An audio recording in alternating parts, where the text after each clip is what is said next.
કેળા આવી રીતે પાકી જતા હોય છે ત્યારે આપણે એને ફેંકી દેતા હોઈએ છીએ. તો હવે એવું નથી કરવાનું. એની છાલ ઉતારી લો અને એને આ રીતે ટુકડા કરી લો. ત્યારબાદ એક ચમચીની મદદથી આ રીતે એને મેશ કરી લો. હવે 1 ચમચી જેટલું મધ આની અંદર નાખવાનું છે અને એકદમ સરસ મિક્સ કરી અને એની એક સ્મૂધ પેસ્ટ રેડી કરી દેવાની છે.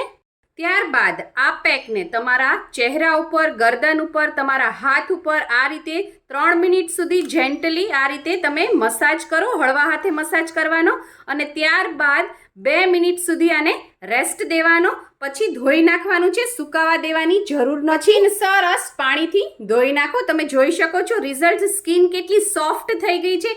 જો તમારી સ્કિન એકદમ ડ્રાય થઈ ગઈ હોય અથવા તો એકદમ તડકામાં રહેવાથી અથવા વોટર પાર્કમાં નાહવા જવાથી જે સ્કિન આપણી ક્રેક થાય છે, ચામડી તૂટતી હોય છે, અથવા વધારે પડતો મેકઅપ કરવાથી અથવા તો સ્કિન ડલ થઈ ગઈ છે, તો તમે આ રેગ્યુલર અથવા તો અઠવાડિયામાં 1 થી 2 વાર તમે આનો મસાજ કરો.